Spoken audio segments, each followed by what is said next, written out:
Salam saudaraku yang kekasih dalam Tuhan. Hari ini kita kembali akan merenungkan firman Tuhan. Sebelum kita akan membaca Alkitab, kita akan berdoa terlebih dahulu. Bapa kami yang di surga, kami bersyukur Engkau baik dalam kehidupan kami. Allah selalu menolong, memberikan kami kekuatan dan campur tangan dalam kehidupan kami. Kami percaya setiap hari ada anugerah Tuhan, setiap hari ada kemurahan Tuhan. Iman percaya kami bahwa Tuhan selalu ada, menyertai dan menolong kehidupan kami. Firman-Mu akan kami renungkan, biarlah itu menjadi kekuatan di dalam iman percaya kami. Di dalam nama Tuhan Yesus kami berdoa, haleluya, amin. Hari ini kita akan merenungkan firman Tuhan di dalam kitab Yohanes pasal yang ke-6, ayat yang pertama sampai dengan ayat yang ke-15. Di situ perikopnya berjudul Yesus memberi makan 5.000 orang. Demikian firman Tuhan. Sesudah itu Yesus berangkat ke seberang danau Galilea, yaitu danau Tiberias. Orang banyak berbondong-bondong mengikuti dia, karena mereka melihat mujizat-mujizat penyembuhan yang diadakannya terhadap orang-orang sakit. Dan Yesus naik ke atas gunung dan duduk di situ dengan murid-muridnya. Dan Paskah hari raya orang Yahudi sudah dekat. Ketika Yesus memandang sekelilingnya dan melihat bahwa orang banyak berbondong-bondong datang kepadanya, berkatalah ia kepada Filipus, "Di manakah kita akan membeli roti supaya mereka ini dapat makan?" Hal itu dikatakannya untuk mencobai dia, sebab ia sendiri tahu apa yang hendak dilakukannya. Jawab Filipus kepadanya, "Roti seharga 200 dinar tidak akan cukup untuk mereka ini, sekalipun masing-masing mendapat sepotong kecil saja."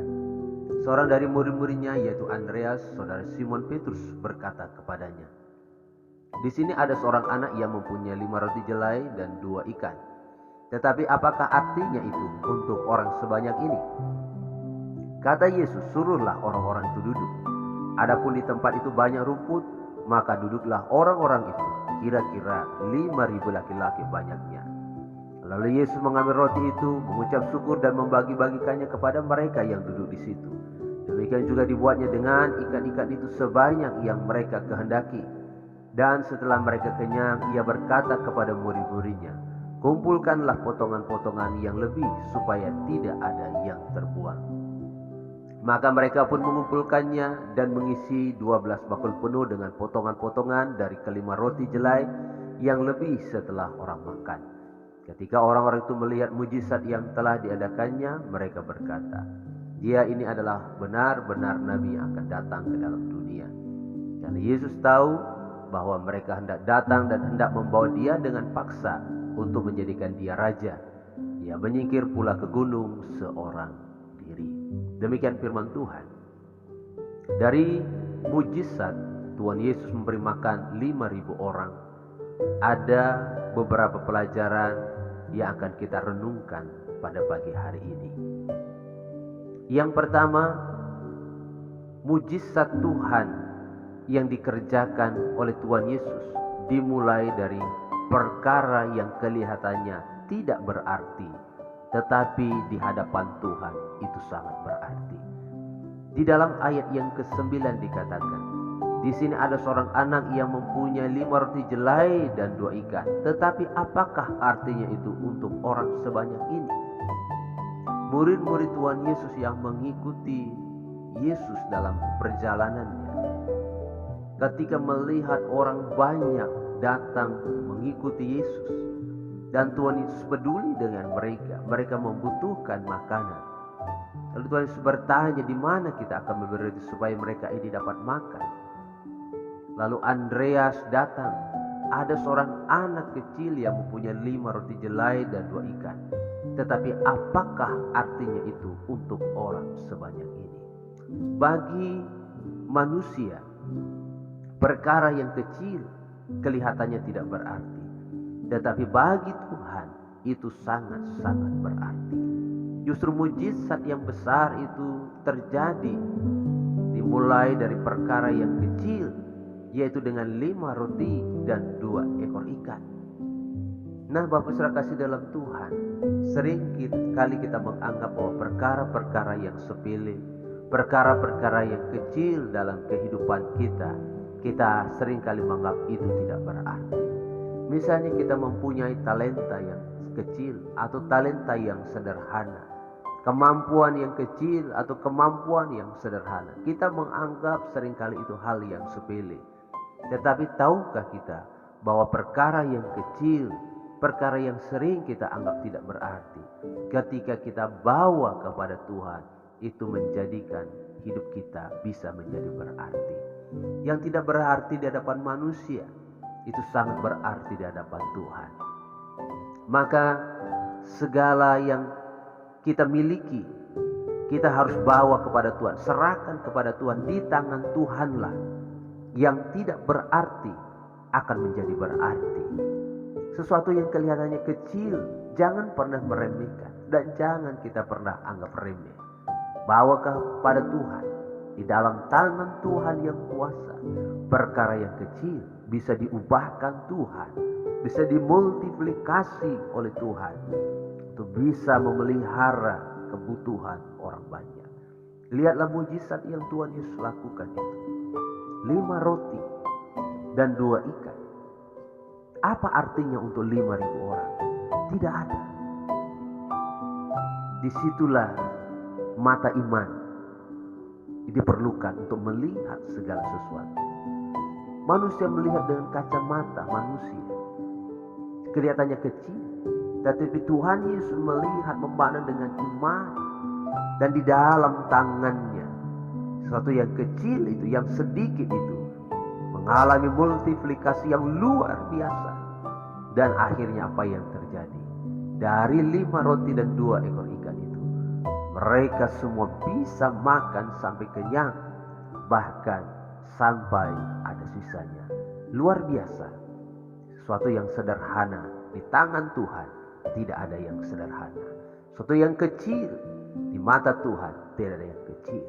Seperti Daud, kalau kita melihat bahwa penampilannya, tubuhnya kecil, tetapi dia memiliki Tuhan yang besar, sehingga dia mampu menumbangkan Goliat yang besar. Bukan karena kuat dan gagah Daud, tetapi dia memiliki Tuhan yang besar, memiliki Tuhan yang hebat, luar biasa. Kemudian yang kedua, kita bisa belajar dari mujizat ini. Yang kedua, kita harus belajar mengucap syukur di dalam segala keadaan. Ketika murid-muridnya membawa 5 roti dan 2 ikan, dan di tangan Tuhan Yesus selalu menengadah dan dia mengucap syukur kepada Tuhan, kepada Allah Bapanya. Dari ucapan syukur itulah kemudian terjadi pelipat gandaan. Jadi kita belajar mengucap syukur, Bapak Ibu. Apapun keadaan kita, apapun yang kita miliki, mengucap syukurlah. Banyak atau sedikit, tetaplah mengucap syukur. Sedikit tidak membuat kita kecewa, banyak jangan membuat kita lupa akan Tuhan. Karena semuanya dari Tuhan dan kita harus kembalikan kepada Tuhan. Semuanya berasal daripada Tuhan. Dari perkara ini kita belajar bahwa mengucap syukur itu adalah perkara yang kecil, perkara yang luar biasa. Kalau kita tidak belajar mengucap syukur, maka sesuatu yang kecil, sesuatu yang sederhana bisa membuat kita akan bersungut-sungut. Kita bisa menyalahkan keadaan, menyalahkan situasi. Tetapi ketika kita belajar mengucap syukur apa yang ada pada kita, sekali lagi, apa yang ada pada kita, bukan yang tidak ada pada kita. Tuhan Yesus mengucap syukur apa yang ada di tangannya, 5 roti dan 2 ikan itu. Dia mengucap syukur. Demikian juga kita harus belajar mengucap syukur apa yang ada pada kita. Itu adalah anugerah Tuhan, itu adalah kasih karunia Tuhan. Mengucap syukurlah. Tidak perlu kita membanding-bandingkan apa yang kita miliki dengan orang lain. Kita belajar mengucap syukur, maka kita akan melihat anugerah Tuhan. Ucapan syukur akan membuat kita puas. Ucapan syukur akan membuat kita merasa cukup. Tetapi bersungut-sungut akan membuat kita tidak puas dengan keadaan, tidak puas dengan apa yang kita miliki. Bahkan apalagi kalau kita membanding-bandingkan.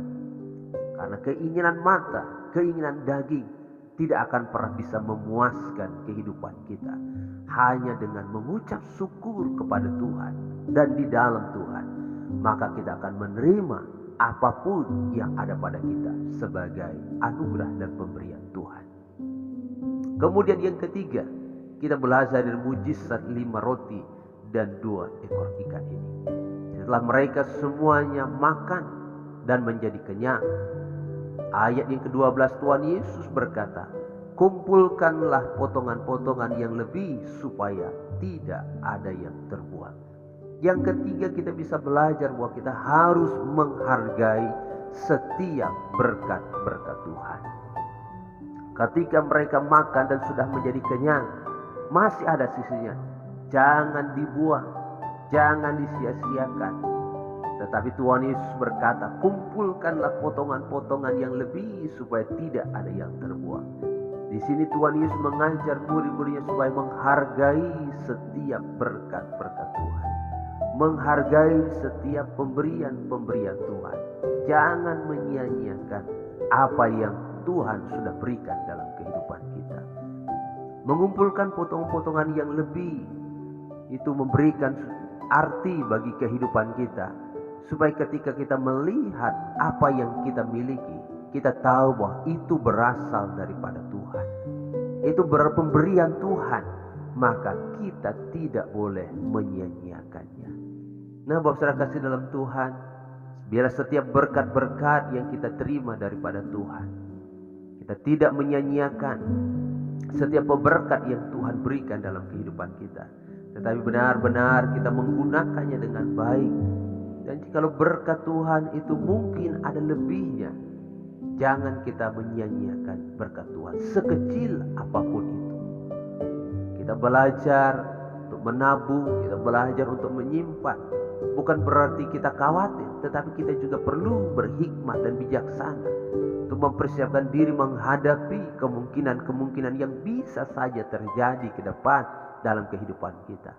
Ketika kita belajar menyimpan berkat-berkat Tuhan, kita juga bisa dipakai oleh Tuhan untuk menolong orang-orang yang membutuhkan. Mungkin saudara kita, mungkin keluarga kita, atau mungkin siapa saja.